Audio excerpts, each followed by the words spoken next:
ayahmu selalu mengatakan kalau dia ingin punya anak lelaki.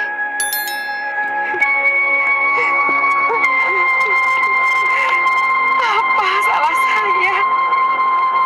Kalau bayi yang saya kandung adalah wanita, saya bukan dewata yang menentukan kelahiran.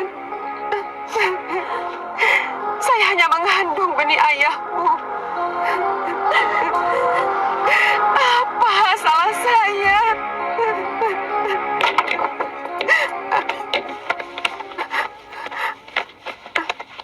Atas nama Raja, Nyai kami tangkap. Apa salah saya? Nyai telah dituduh melakukan perselingkuhan. Bohong!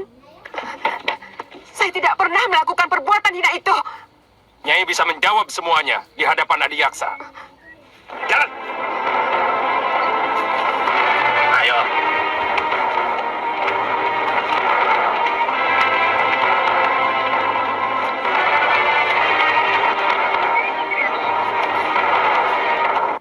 Biung! Jangan ikut campur, Nini. Kamu bisa dituduh melawan Raja. Dan hukumannya, kamu akan dibuang ke Pulau Dia Momongan. biung saya. Tuan harus memberitahu Bapak lebih dahulu sebelum membawa biung. Sudah, Galuh. Ayahmu sudah tahu. Biungmu pantas menerima hukuman karena dia telah menyiramkan kotoran ke Padepokan Sugaluh. Bohong! Paman telah memfitnah biung. Biung! Jangan pergi, Yung. Biar Galuh. Biar pamanmu dan perempuan itu puas. Dari dulu kamu memang belum puas memfitnah aku, Darpa. Bawa dia. Jalan. Ayo. Jalan. Jalan. Bawa lelaki durjana itu kemari. Ayo.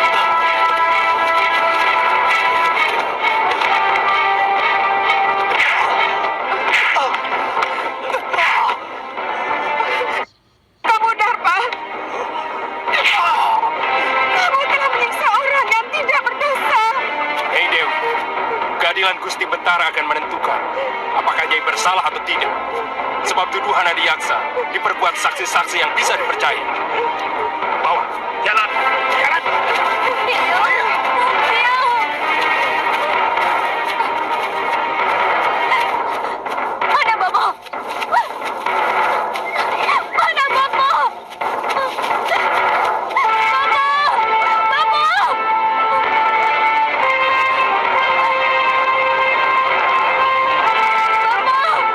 Bobo!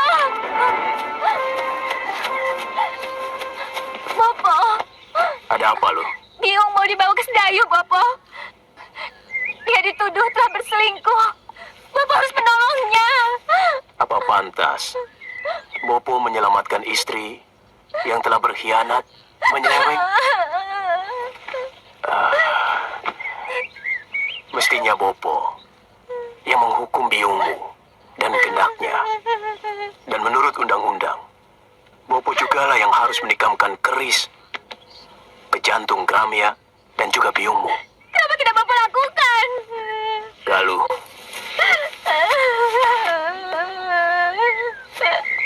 kamu belum bisa untuk mengerti persoalan orang tua. Memang barangkali ini bukan kesalahan biungmu semata. Apa yang dilakukan oleh biungmu mungkin juga adalah kesalahan Bopo yang selama ini tidak pernah mengunjungi biliknya. Tapi tidak berarti dia boleh mengkhianati hak Bopo sebagai seorang suami. Apa Bobo sudah menyelidiki dan menyaksikan sendiri perselingkuhan Biung? Saya sudah menanyakan langsung Bobo. Biung tidak melakukan apa-apa. Ini semua fitnah dari Paman Darpasyura. Apakah selama ini kamu pernah melihat Bopo sewenang-wenang, loh? Bukan cuma pamanmu yang menyaksikan dengan mata kepala sendiri hubungan biungmu dengan Gramia. Itu kenapa Bopo menyerahkan keadilan kepada Betara di Sedayu, supaya biungmu bisa melakukan pembelaan. Kalau memang dia benar.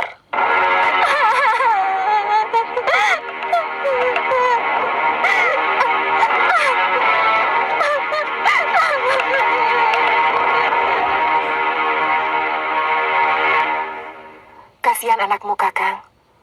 Bagaimana kalau Yunda Sintawati benar-benar dibuang ke Pulau Momongan? Masalahnya memang sudah cukup pelik. Bagaimanapun juga, perselingkuhan itu adalah dosa yang tak bisa diampuni. Dan persoalannya sudah terbuka. Saya bisa mengerti kalau dia marah dan barangkali dendam kepada aku. Tapi dia lupa, perbuatannya telah menjatuhkan derajat dirinya sendiri dan juga suaminya, termasuk nama baik perguruan Sugalun ini.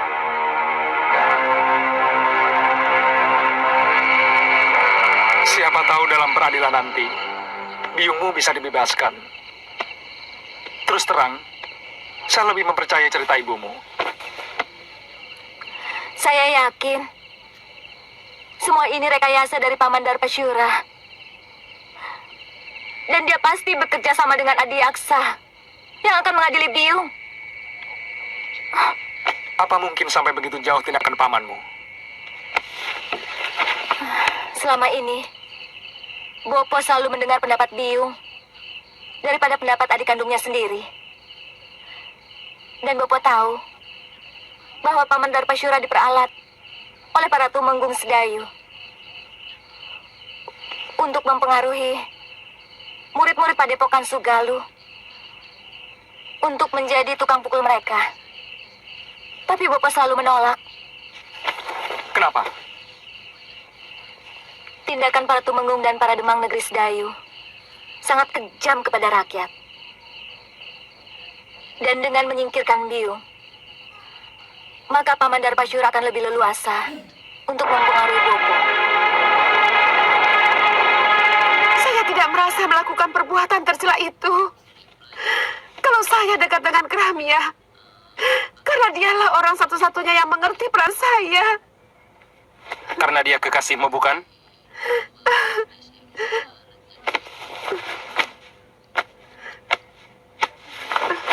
Darpasyura melihat kalian berpelukan, bermesraan. Bohong! Itu fitnah, Tuan Adiaksa. Kami tidak pernah melakukan perbuatan serendah itu. Tapi Gramia sudah mengakui perbuatannya. Bahkan menurut dia, sudah beberapa kali melakukan hubungan badan dengan Nyai Dewi.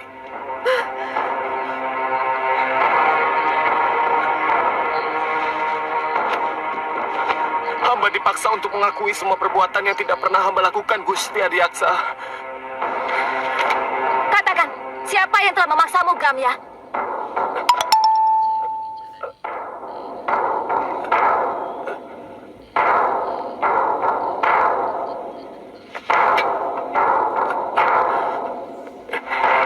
Demi keadilan, katakan yang sebenarnya, Gramya. Galuh, siapa kamu? Apa kamu mau menerima hukuman, padahal kamu tidak melakukan apapun? Kamu tahu hukumannya bagi orang yang mengacau pengadilan. Kamu bisa dibuang di Pulau Momongan.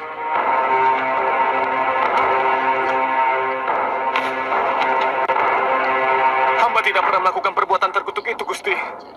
Semua pengakuan hamba tadi karena dipaksa oleh...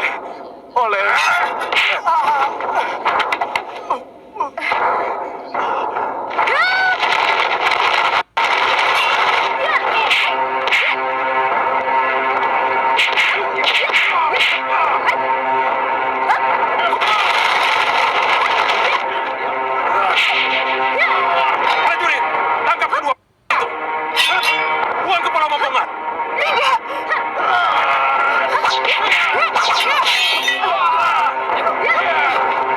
Lalu, lari! Cepat!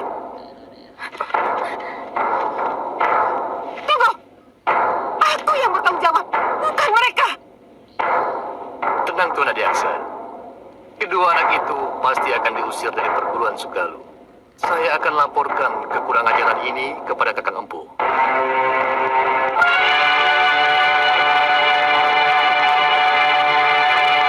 Semakin jelas bahwa Paman Darpasyura berkomplot dengan Tuan Adiaksa mau mencelakakan Biung. Saya juga curiga Nila Saroya juga terlibat dalam hal ini. Ini pasti persekongkolan untuk menghancurkan Padepokan Sugalu. Apa yang harus kita lakukan? Kita tidak mungkin kembali ke Padepokan. Bapak pasti akan menghukum kita. Barangkali dengan hukuman yang lebih berat daripada hukuman Adiaksa. Karena kita telah dianggap membuat aib bagi perguruan. Jadi, Kita ke Pulau Momongan. Mungkin Biung dibuang ke sana belum tentu bersalah. Karena pengadilan itu hanya pura supaya kelihatannya ada keadilan di negeri ini. Padahal semuanya omong kosong. Sudah siang kok kamu masih tidur, Bill? iya. Apa kamu tidak ke sawah? Males. Ayo bangun. Bagaimana bisa dapat rezeki kalau bangunnya didului ayam?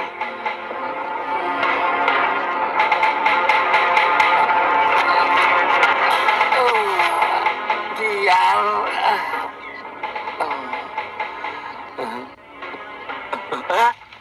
Putih, kamu kemari tau? Sini.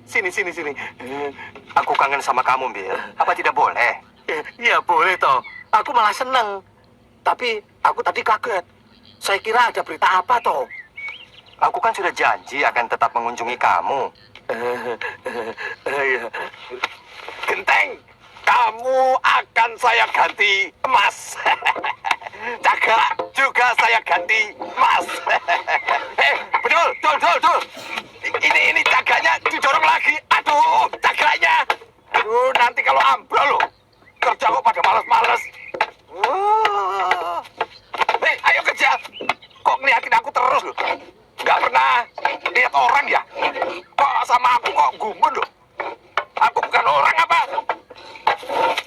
Gumun loh. Sama orang kaya kok gumun. Ya, jangan galak-galak toh, Papa. Awas kalau Akan kalian Pati malas kerja. bukan Tidak tak bayar. melakukan. Kok yo galak kayak gitu? Aduh, ini lagi. Semua sudah pada kerja loh. Kok baru bangun kamu, Bill? Hah? Loh, waduh, si Putih. Si Putih kok di sini lagi ya? Wah, bahaya ini. Kalau sampai ketahuan sama Gusti Putri, kamu bisa dihukum. Kan janjinya setiap bulan aku boleh ketemu sama si Putih. Sekarang sudah 6 bulan baru ketemu ya dia. Tapi mau kemana? Bil, sini toh. Tak beritahu. Iya, tapi jangan pergi. Iya, tapi jangan digeret toh, Pak. Habis kamu mau pergi kok. Tidak boleh keluar rumah. Hah? Ini berbahaya. Tidak perlu kamu memamerkan si Putih di tempat umum. Karena semua orang itu sudah pada tahu bahwa si Putih itu burung kesayangan Gusti Dewi. Iya, tapi Omongan bapakmu itu benar, Bill. Lebih baik kamu di rumah saja. begitu ya. Iya. Ya wis lah.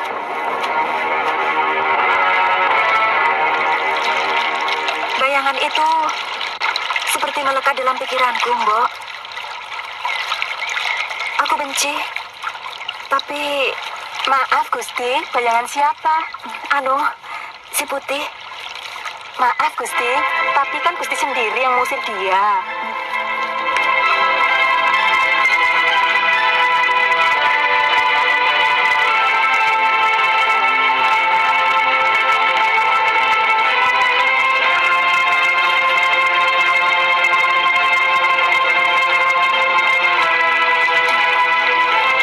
Dia memang kurang ajar. Tapi sepertinya saya tidak bisa lagi berpisah dengan dia, Mbok. Mbok ditangkap lagi saja, Gusti.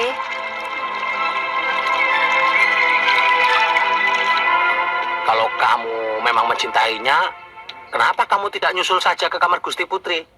Kamu mau saya dipotong dan dibikin bekakak? Iya. Makanya, kamu juga macam-macam sih. Belibis itu kan bangsa burung. Kok ya naksir manusia? Putri raja lagi. Nggak patut, toh? Jadi orang itu. Lali aku. Jadi burung itu. Mbok ya tahu diri. Atau kamu sudah pengen kawin. Ngomong. Ngono kok ya isin. Kalau kamu sudah pengen kawin, besok tak cariin di pasar. Di sana itu banyak belibis betina yang cantik-cantik dan bersih. Oh, ngawur kamu. Saya maunya sama Putri Sekarwangi. Dia itu satu-satunya wanita yang paling cantik dan baik hati, Bill. Oh, Tubuhnya sesuai dengan namanya. Wangi.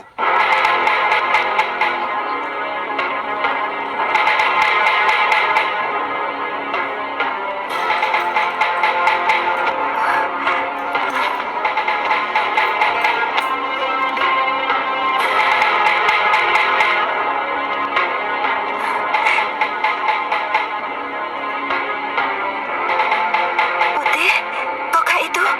Benar, Gusti. Apakah Gusti masih marah kepada hamba?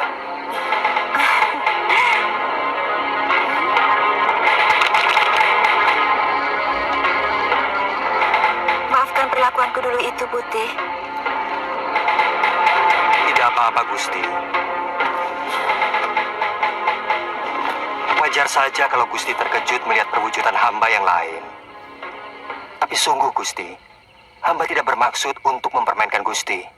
Saya yakin kamu bukan belibis biasa. Maukah Gusti menolong saya? Tentu. Kamu ingin apa, Putih? Tolonglah, Gusti, cabutkan jambul saya. Ayolah, Gusti. Gusti tidak usah khawatir. Hamba tidak akan merasa sakit. Jambul itu yang akan mengakhiri kutukan kepada hamba.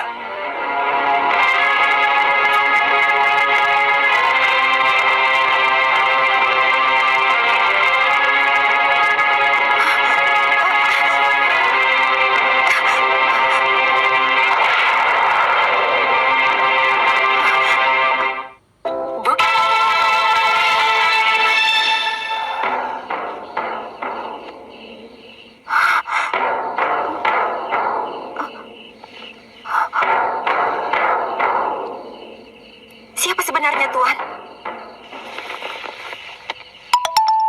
Hamba Angling Dharma, Gusti Dewi. Angling Dharma, Sang Prabu Malapati? Paduka telah mempermainkan hamba selama ini. Tidak, Gusti Dewi. Gusti Dewi, hamba... Jangan panggil hamba dengan sebutan Gusti. Karena padukalah yang patut hamba gustikan. Bagaimana kalau kita tidak usah saling memanggil Gusti?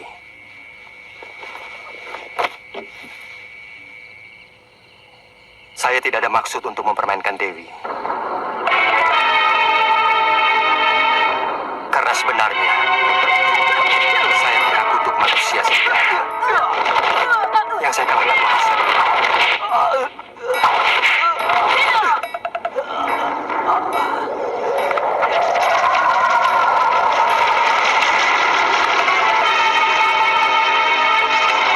Jadilah kamu seekor belibis.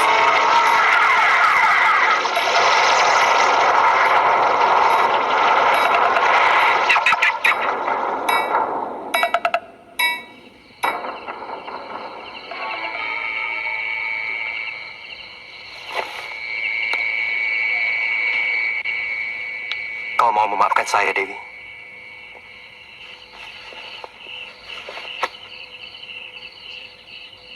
Dewi telah membebaskan saya dari tanungan. Tapi sangat tidak pantas. Kalau seorang lelaki tinggal di dalam bilik seorang putri. Lebih baik sementara waktu saya akan tetap berwujud belibis. Dengan jambul. Dewi telah mengetahui siapa saya. Besok saya harus meninggalkan negeri ini. Saya harus menyelesaikan tugas saya yang belum selesai. Tuan akan mempermainkan hamba lagi. Pada saatnya saya akan kembali kemari, Dinda Dewi. Setelah tugas pengembaraan saya selesai.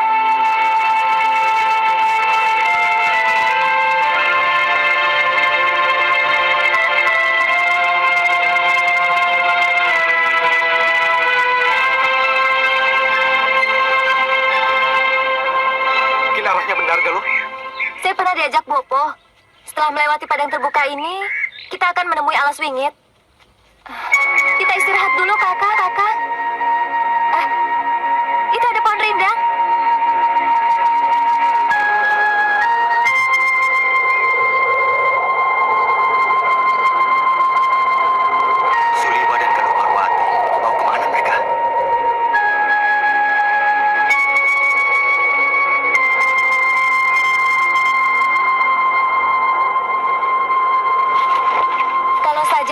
Prabu Anglingdarma, mungkin kejadiannya tidak seperti ini. Bagaimanapun, Bopo masih mau mendengar nasihat Gusti Prabu. Meskipun dia seorang murid. Kenapa kita tidak ke negeri Malapati saja? Kakang kan dengar sendiri bahwa Gusti Prabu sedang dalam pengembaraan. Tapi ya, tidak apa-apa. Yang penting, kita harus selamatkan Biung. Pulau Momongan itu sangat kejam. Bahkan penjahat yang dibuang ke sana pun banyak yang tidak tahan. Kelihatannya ada yang tidak beres di Sugalu. Kalau Gusti Prabu Anglingdarma tahu akan terjadi seperti ini, beliau pasti menyesal telah membawa Nila Saroya ke Sugalu. Saya yakin perempuan itu telah meracuni pikiran Bopo. Selama ini, siapapun tahu bahwa Empu Mahasyura seorang yang paling bijak.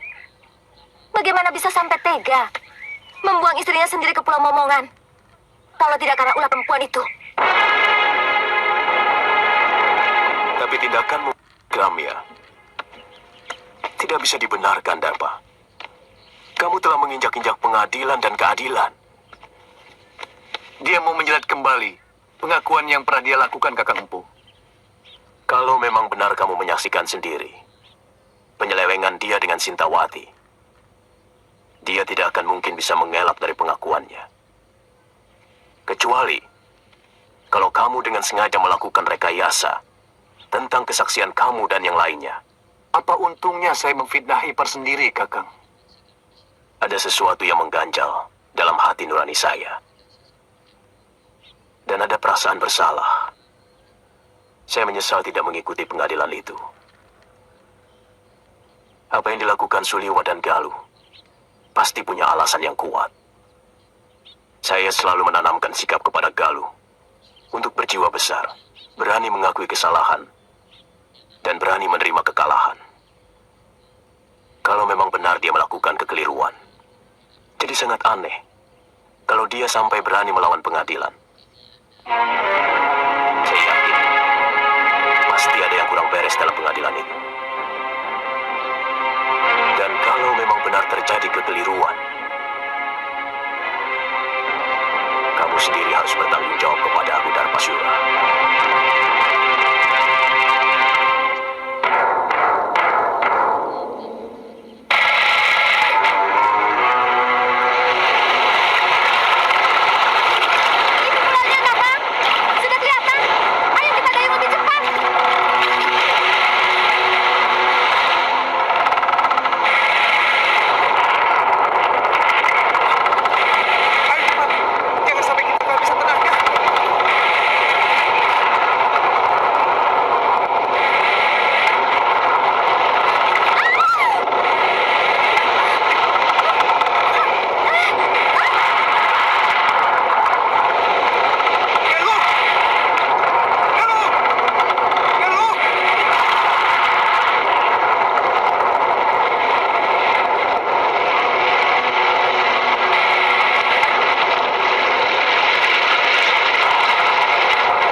Gusti Prabu, Saya diserang di depan.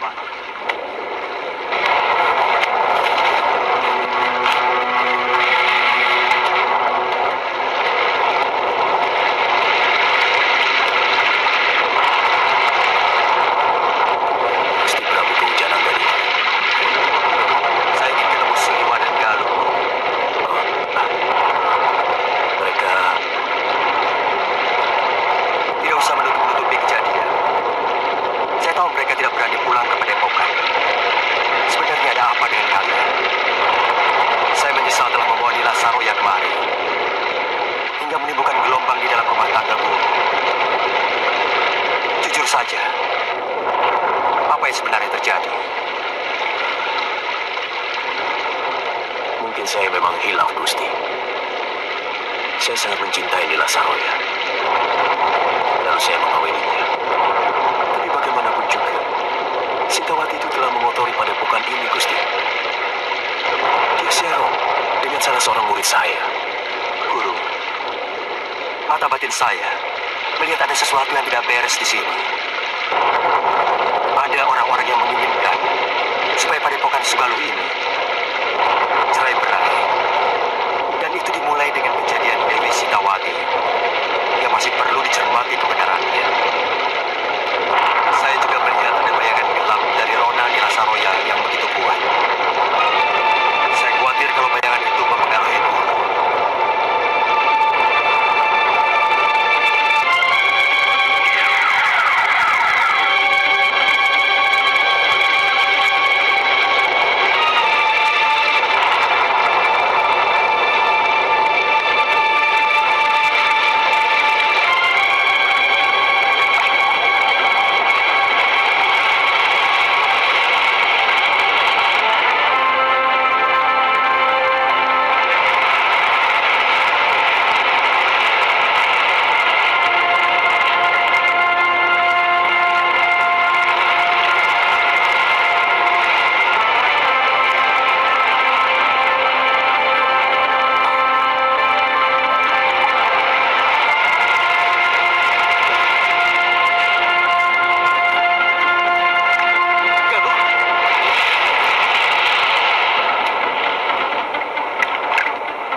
Saya terdampar.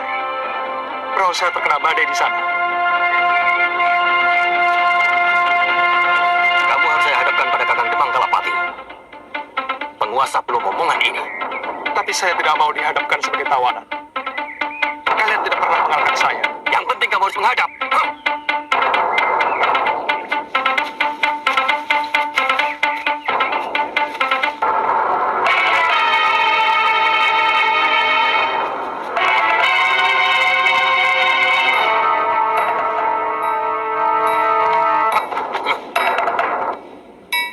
Berlutut kamu di hadapanku, anak muda. Tuhan bukan rajaku. Dan saya datang kemari sebagai manusia yang bebas. Saya bukan orang buangan dan bukan orang taklukan anak buah Tuhan. Diam!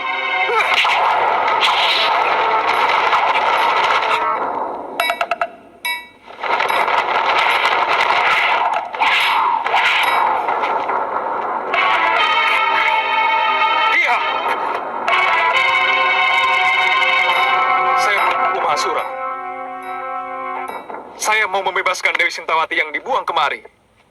Juga mencari putrinya yang kemungkinan terdampar di pulau ini. Apa hakmu membebaskan orang yang sudah diputuskan hukumannya oleh Betara Risedayu? Kita sama-sama tidak punya hak. Tuhan juga tidak punya hak untuk menyekap orang yang tidak berdosa. Pengadilan Sedayu adalah pengadilan rekayasa. Bukti dan saksi semuanya palsu. Sengaja dipersiapkan dan direncanakan. Lancang mulutmu. Tapi aku suka dengan pemuda yang memiliki nyali. Dengar anak muda, aku akan perintahkan untuk mencari orang-orang yang kamu tarik. Tapi aku tidak bisa percaya begitu saja kepadamu. Maka, kamu harus menunggu di tempat yang aku sediakan. Bawa dia ke balai tamu. Baik.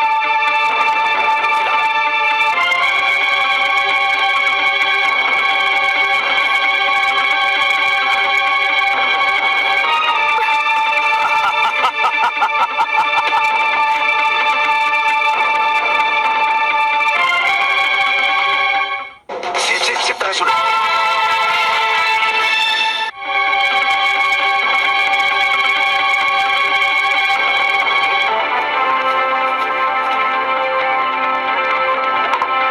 Silakan.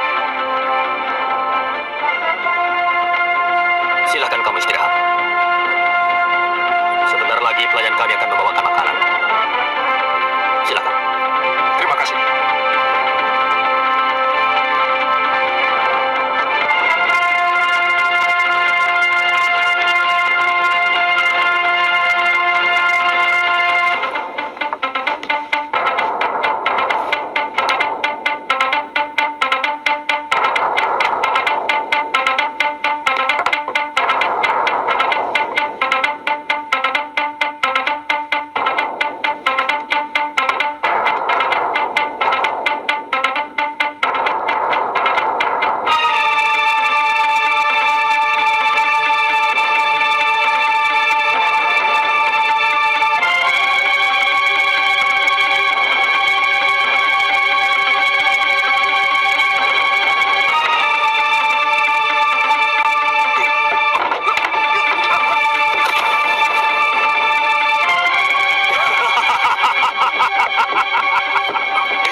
Selamat datang di tengah perut bumi di sana.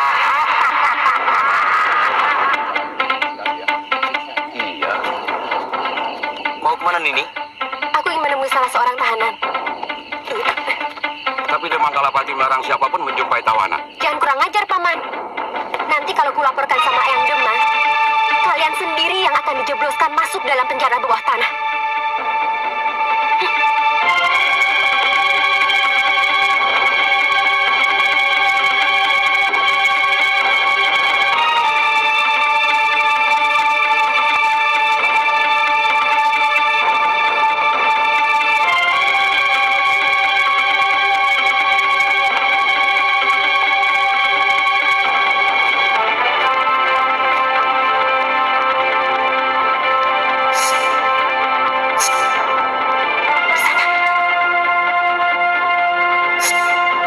Kesana. Aku tahu kamu pura-pura tidur. Dengar Kesana. Sebentar lagi kamu akan... Kakek akan mengerahkan seluruh binatang berbisa ke tempat ini.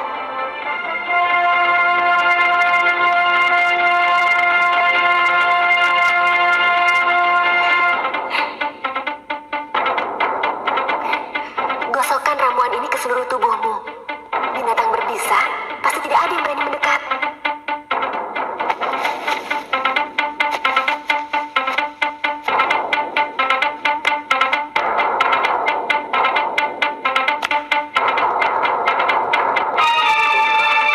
Ulira dan daun luruk-luruk.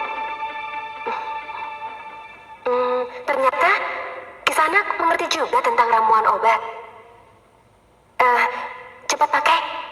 lagi suruhan eyangku akan segera kemari. Terima kasih. Namaku Suliwa. Aku tahu. Namaku Kaliana Tantri.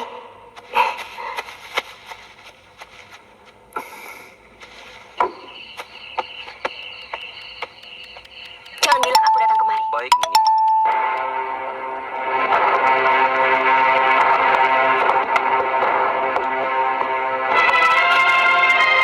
Dia berapa?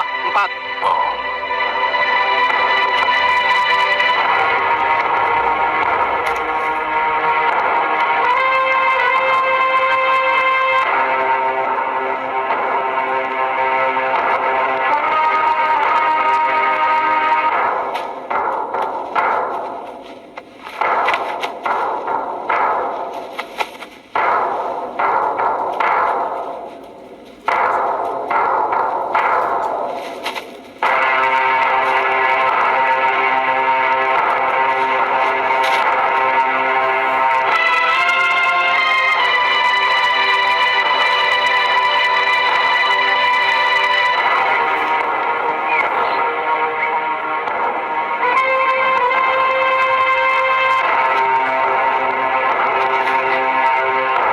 Lebih baik penyerahan ini.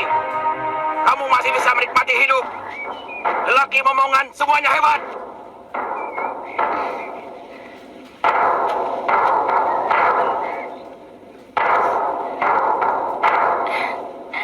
Boleh cukup.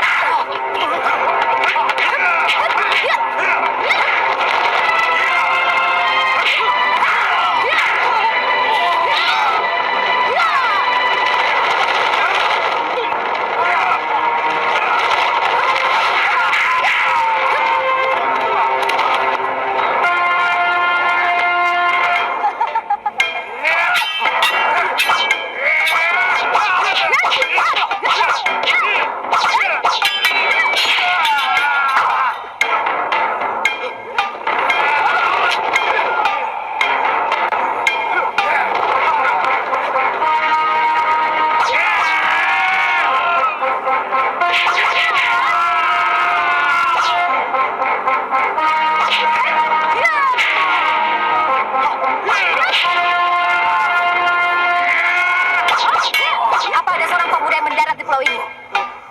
Katakan. Ayo cepat katakan. Kalau kamu tidak mau jawab, kupatahkan satu demi satu tulang-tulangmu. Ayo jawab. Gombal botol. Katakan. Iya. Tabib muda itu dimasukkan ke penjara di bawah tanah. Di mana? Di balik bukit itu, Neng. Ada sebuah rumah. Pulau ini tidak terlampau besar untuk aku mencarimu. Atau kalau ternyata omonganmu itu bohong. Benar, Neng. Saya tidak bohong. Saya tidak bohong.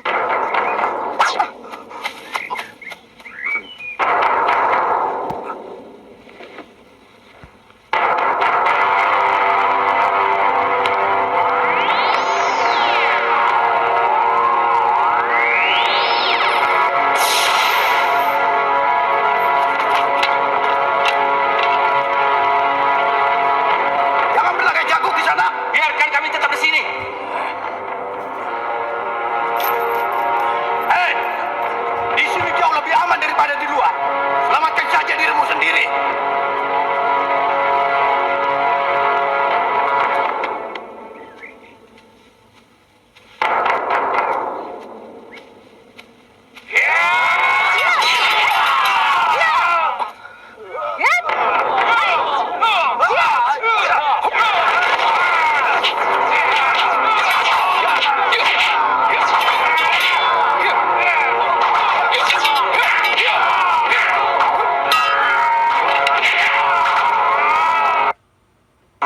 Benar-benar luar biasa anak muda itu.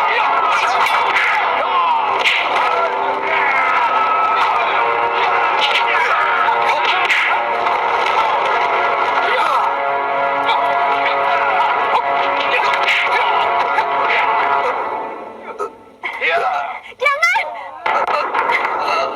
Jangan bunuh kakek saya. Kasihanilah dia. Saya bersedia menjadi budak Kisanak. Kalau Kisanak mau mengampuni kakek saya. Baik. semua saya ampuni. Tapi mulai sekarang, kamilah yang menguasai pulau ini. Kami. Kami dari perguruan Sugalu. Aku Putri Empu Mahasyura. Dan dia adalah murid utamanya. Satu yang ingin kutanyakan pada kalian. Aku mencari ibuku. Yang telah dibuang dengan hukum yang semena-mena oleh Bresdayu. Saya memang pernah mendengar bahwa Adi Aksa Sedayu mengirimkan 3 orang hukuman. Tapi sampai sekarang belum pernah tiba di pulau. Mungkin kapalnya terserang badai.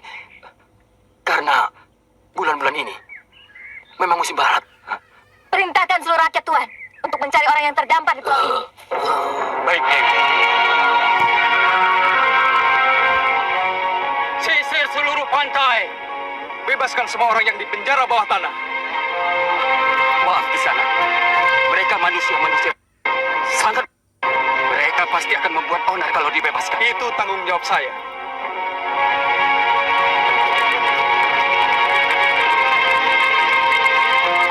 Siapa kamu? Dia cucuku Dewi. Tidak tanya kamu? Nama saya Kaliana Tantri, cucu kakek Kalapati. Dia yang telah menyelamatkan saya dari keroyokan ular dan kalajengking di penjara bawah tanah. Jangan coba-coba menggoda kekasihku. Aku bisa melakukan kekejaman yang lebih dari kakekmu.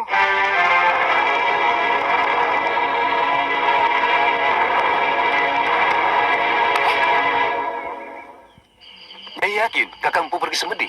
Sejak kemarin, Kidarpa. Biasanya 3 hari baru pulang. Ini upahmu. Terima kasih, Nyai. Kamu yakin? Nyai Sintawati sudah dikirim ke Momongan. Sudah, Nyai. Tapi kapalnya tenggelam terkena badai. Jurumudinya selamat bisa mencapai ujung genting dan melaporkan kepada saya. Jangan-jangan Jangan khawatir, Nyai. Tidak mungkin orang bisa menyelamatkan diri dari kapal tenggelam. Jurumudi itu bisa selamat karena kebetulan mengapung di atas kepingan papan kapal. ya sudah. Baik.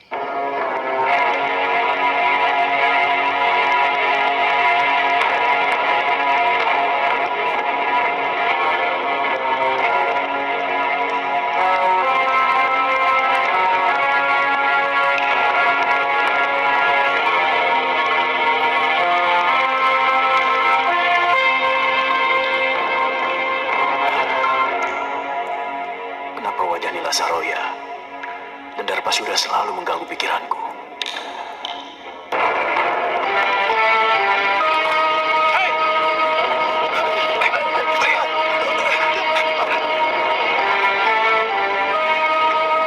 Ada apa? Maaf, Nyai. Kami kira maling yang mau menyusup ke dalam balai pusaka. Apakah tingkah laku saya seperti maling? Maafkan saya, Nyai. Kakang Mahasyura menyuruh saya untuk membersihkan bilik pusaka padepokan sebelum berangkat bersemedi. Dan sekarang saya baru sempat.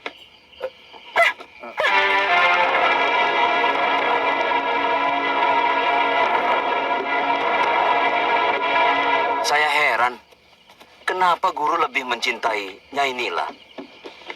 Orangnya angkuh dan agak culas. Jaga mulutmu, Radi. Kalau sampai terdengar Gusti Empu, kamu bisa diusir dari Sugalu. Bukan begitu. Ini antara kita saja. Terus terang, saya lebih hormat sama Nyai Dewi Sintawati.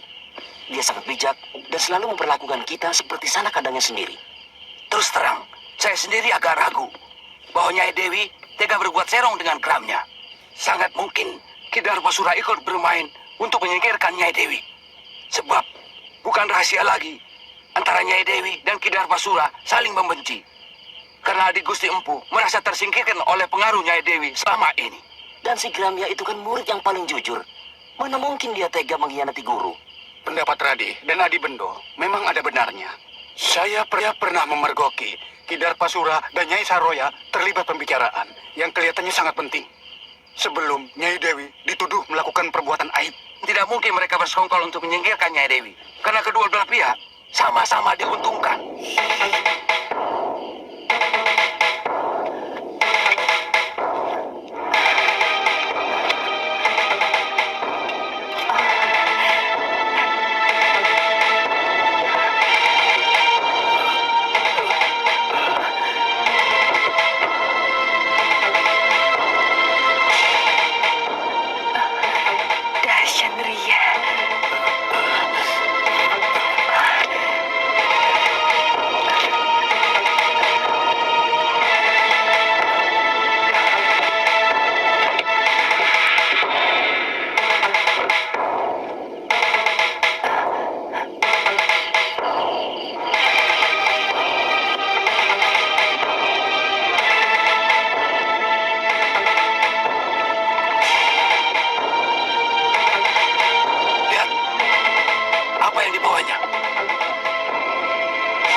Gusti Empu sedang seperti. Cuma di sini tempatnya.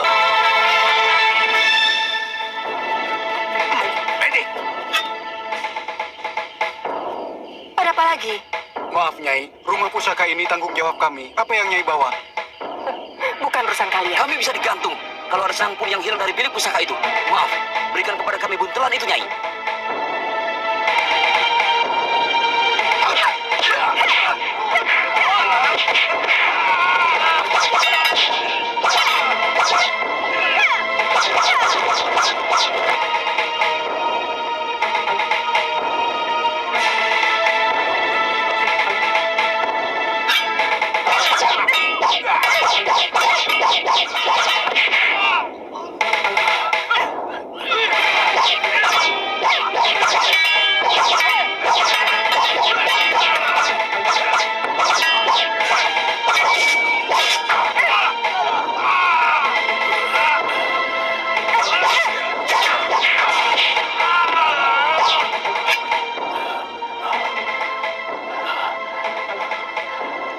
Kenapa kau lakukan itu, istriku?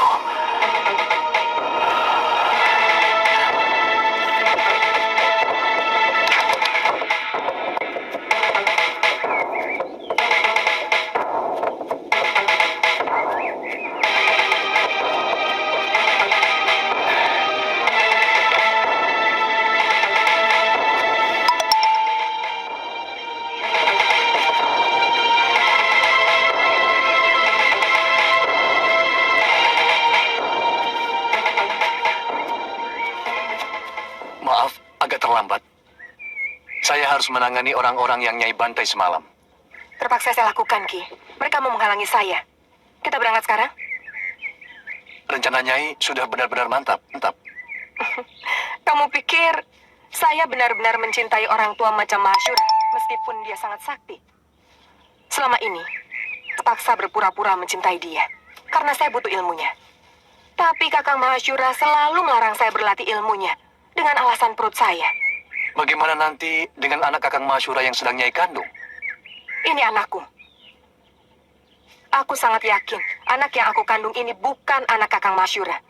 Karena ketika dia mengawiniku, aku sudah 2 sasi terlambat bulan. Aku akan kembali ke padepokan dekat Gunung Parang. Mari, Nyai. Aku akan menghimpun kekuatan dari perguruan Halimun Petak. Untuk itu, saya mengajak Ki Darpasura bersama-sama menegakkan kekuatan perguruanku yang sudah hancur oleh Sudamani. Ada dendam perguruan yang masih belum tuntas.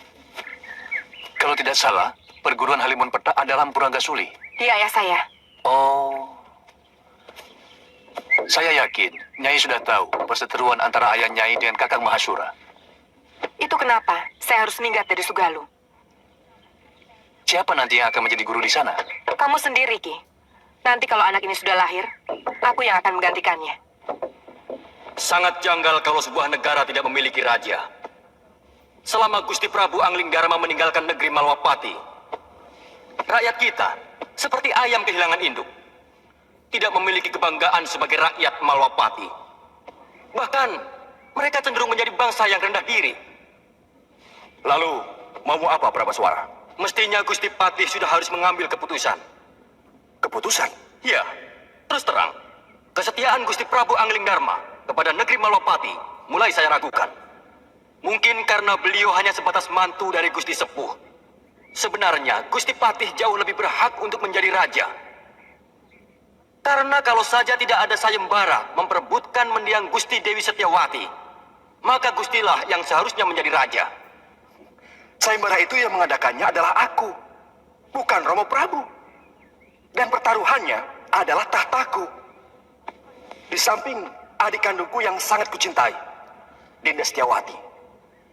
Sesudah Gusti Dewi meninggal tanpa anak, apakah hak tahta kerajaan Malwapati ini juga masih dimiliki Prabu Anglingdarma?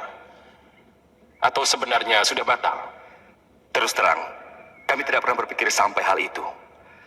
Saya tetap rela adik Prabu memegang tampuk kekuasaan, meskipun Dinda Setiawati telah tiada. Ini menyangkut tanggung jawab beliau, Gusti Patih.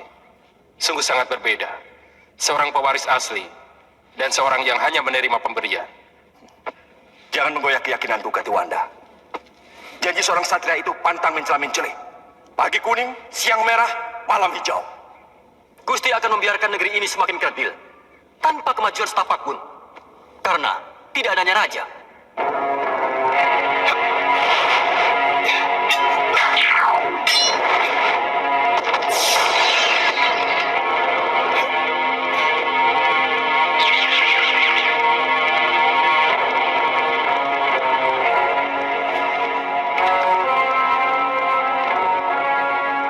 Tidak, tidak benar semua ini. Siapa kamu? Apa aku sudah banyak berubah, Kakang Madrim? Adik Prabu seorang yang sangat santun. Sedangkan caramu datang sembunyi-sembunyi seperti maling. Maafkan aku, Kakang Madrim. Sebenarnya aku ingin membuat sebuah kejutan kepada kalian. Sebenarnya aku ingin membuat sebuah kejutan kepada kalian.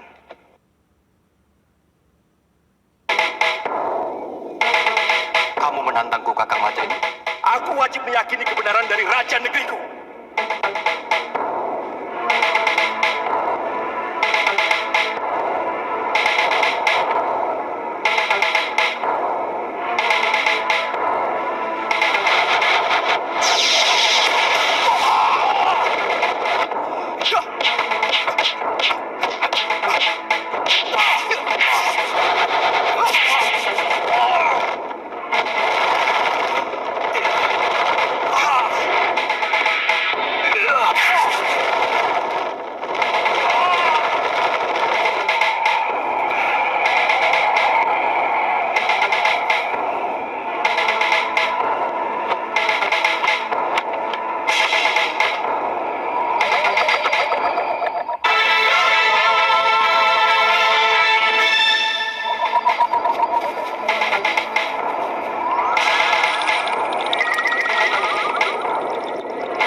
Pengembaranku ternyata tidak sia-sia, Kakang Madrim. Aku bisa melihat langsung apa yang terjadi di kalangan rakyatku.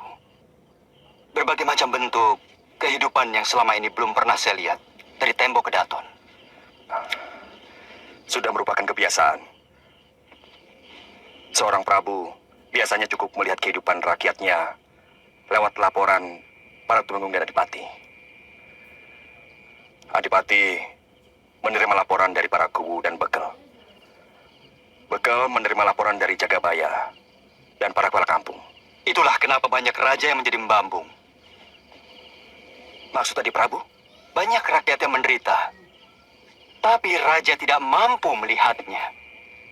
Tidak sedikit rakyat yang menjerit karena penderitaan mereka. Tapi kuping raja sama sekali tidak bisa mendengar. Karena semua laporan kehidupan yang masuk ke dalam kedaton sudah disaring dan diberi bedak. Supaya kelihatan indah, adem ayem, toto tentrem, kerto raharjo. Tidak baik seorang raja harus memikirkan hal-hal sepele seperti itu. Semua itu cukup ditangani oleh para rakyat dan tumenggung. Sebab ada yang jauh lebih penting dari urusan tetek bengek seperti itu. Adalah bagaimana supaya bisa menjaga wibawa. Pengembaranku selama ini membuka mata dan telingaku. Bahwa ternyata rakyat tidak pernah peduli. Apakah rajanya berwibawa atau tidak? Yang penting bagi mereka, apakah raja memperhatikan nasib mereka atau tidak?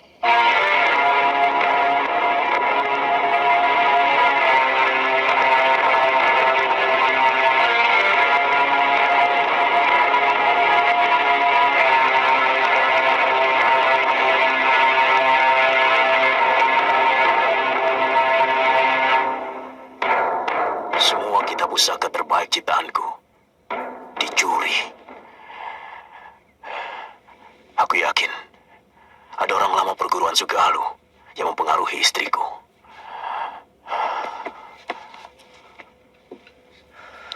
Saya tidak tahu apakah ini hanya kebetulan terjadi. Sejak Nyai Nila pergi, Ki Darpasura tidak pernah kelihatan di rumahnya maupun di padepokan. Kata pekatik rumahnya, Ki Darpa pergi mengendarai gerobak di hari yang sama dengan kepergian Nyai Nila.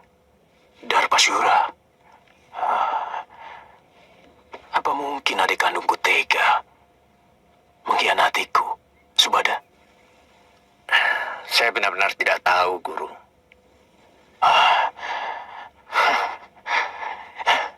Siapapun boleh meninggalkan padepokan Sugalu ini. Tapi tidak dengan cara buruk seperti ini. Semua orang sudah dikerahkan menyisir pantai. Bahkan, beberapa orang pun sudah sampai di Pulau Hantu. Tapi Byung belum juga diketemukan. Terus terang, saya bingung, Kakang. Kamu siap menghadapi Gusti Empu, juga para Tumenggung Sedayu, kalau kembali ke Padepokan Sugalu? Maksudmu, kamu lebih suka tetap tinggal di pulau ini? Karena kamu naksir sama cucu Kalapati itu, kan? Loh, jangan kau ungkit itu lagi. Aku sudah katakan semuanya kepadamu. Tantri hanyalah teman biasa. Apakah aku harus bersikap kasar kepada orang yang pernah menolongku? Tidak perlu kasar, tapi perlu ada jarak. Selama ini, kesannya Kakang terlalu memberi kesempatan pada gadis centil itu.